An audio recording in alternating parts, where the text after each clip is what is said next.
Hello, everybody. This is JD. What am I going to be talking to you about today is something I want you to seriously think about. Don't deny anything. Don't say it can't be. Seriously, I want you to think about this. A republic or democratic government that grows so large that it becomes a dictatorship because of rule of law. I want you to think for a few minutes what I just said. A republic or democratic government that grows so large because of rule of law it becomes a dictatorship. What am I talking about? Well, we started out as a young country with a lot of liberties and a lot of freedoms. But we have grown to so much of a governed country through rules of law that there are cities inside the United States of America that tells you what you can and cannot buy to eat or drink at a restaurant. And I'm talking about food only. You can't buy a drink of soda over a certain amount. You can't buy certain cooked foods a certain way. That they governed, they dictate to you how you shall eat and drink your meal. But it's for the good of the people, you see. Well, I don't think the Soviet Union even got that far, but I don't know. They had some weird rules. Now, why did I bring the Soviet Union up? It's because I want you to think very seriously about the election in the United States and the elections in the Soviet Union, not Russia, the Soviet Union. Now, anybody who studied Russia, or the Soviet Union, I should say, know that anybody in the Communist Party could run for president of the country, of the USSR. Anybody. All you had to be was a Communist Party member in good standing. And you could actually, through the political process that they had, get up through the ranks and become president of the Soviet Union. Now, what would happen is you would go to school, get your high school diploma, become a verified, bona fide member of the Soviet Union's Communist Party, no matter what part of the country you were in, and you would start the political process. You might be a mayor, a governor, a senator for different areas. It doesn't matter. But then, as you pay your dues within the party, you would progress up. And then prior to the national election, the party, the Soviet Communist Party of the Soviet Union, would have national elections within. They would gather together anybody who wanted to be president, and they could run in their local caucuses, their political party primaries, and get nominated. Then they would have a national convention, and at the national convention, all the individual caucuses would then bring their nominees and nominate them on the floor and vote for them. And out of that, they would select a president for the Soviet Union. Now, that individual they select would then run on a national election in which everyone in the Soviet Union, party member or not, had to vote for.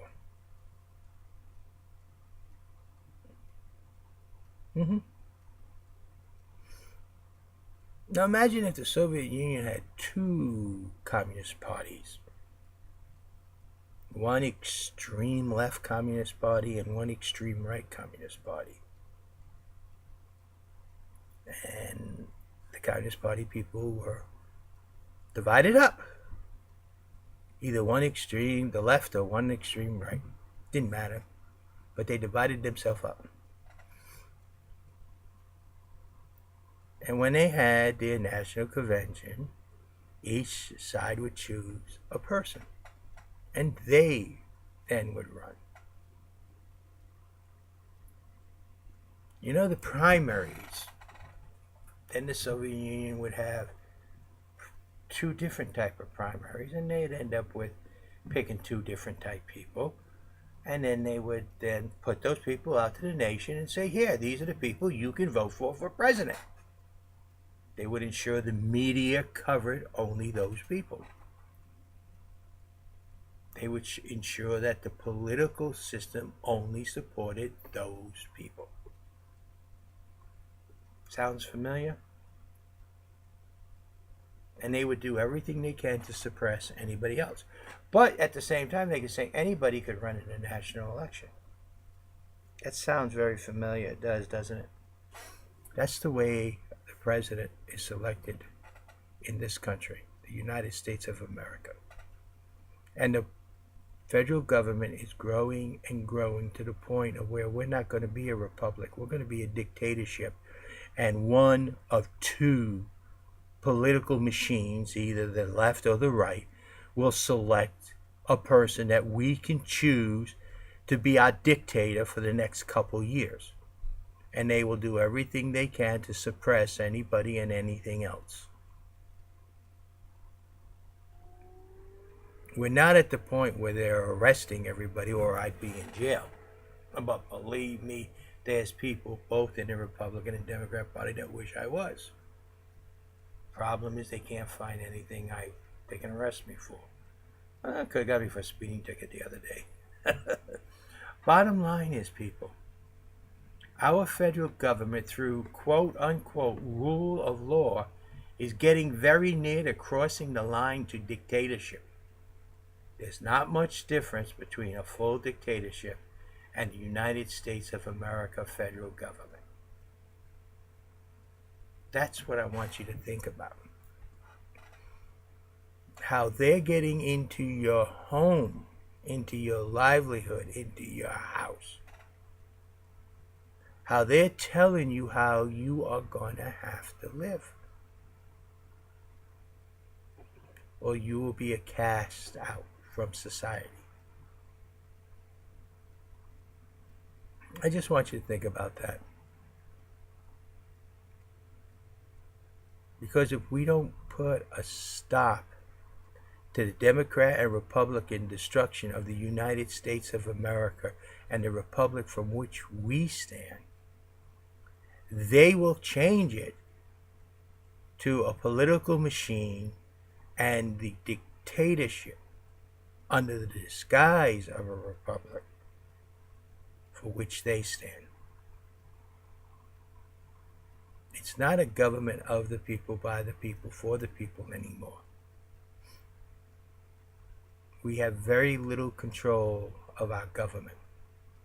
It's not because Congress is destructive. It's because we, the American people, allow it to be so. It's time you all realize that we need different people in our government. I'm not wearing my turtleneck or my blazer now. I don't know why. I just didn't feel like putting it on. That's the dog and pony show for you guys. The truth of the matter is, you all have to start realizing you are the fault in our government. Now, I posted on Facebook a few questions. And if you agree, then I tell you, go out there and get signatures to have my name on the presidential 2016 election. nationwide from the Federal Election Commission. You do that, I will run and I will win. You don't do that, I have no chance of winning as a write-in. We've already did that route. Good third place showing, but third place is like second place. You're all losers. So, bottom line, people, what do you want our government to turn into? Do you want it to be a republic that represents you, the people, which we can have again, which we can do? I know there's a lot of things that needs to be done, and they can be done. But not through the political machines, not through a political party. The Republicans, the Democrats, no. They're almost working hand in hand in this whole mess. They do nothing, accomplish nothing, and keep things going to where they pass laws to restrict you, reframe you, take from you, and nothing else, and they blame it on the other guy. It gives them a scapegoat. So, what do you want? If you like things the way it is and see it getting more and more regulated and your government telling you more and more what to do, and you're happy with it, hey, call me a fool and an idiot. But if you are unhappy and start realizing that our government is getting very, very close to a dictatorship, to the point where mayors in cities can tell you what you can and cannot eat in a restaurant when you spend your hard-earned cash, and how much you can and cannot buy. No, something's wrong there, people. Something's very wrong. And you, the American people, have to decide, what is it you want? Do you want a free republic that is run by the people? Or do you want a disguised dictatorship ran by the political machines? That's the choices you have. You got to make the decision. You're going to have to start realizing that no, people in politics that sell out to the political parties will sell out every single time. And you, the American citizen, is who they're selling out on. You're the loser each and every time. So, like I said, either call me a fool, call me a whimsical, call me whatever you want, I really don't care. Or go out there, tell people about me, tell them what I stand for.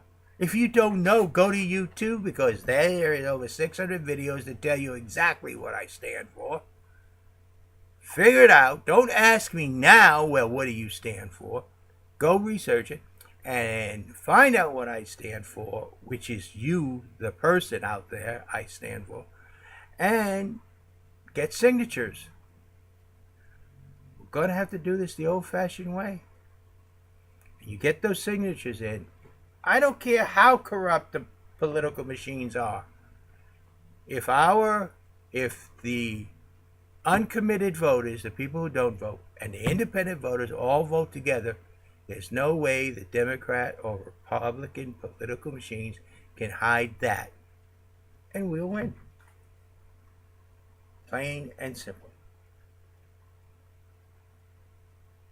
So, people, if you want to start making changes in our government that matters, that starts bringing it back to you, the individual, instead of allowing the federal government to squash and completely eliminate the middle class, then you better get off your duff and get out there and get signatures.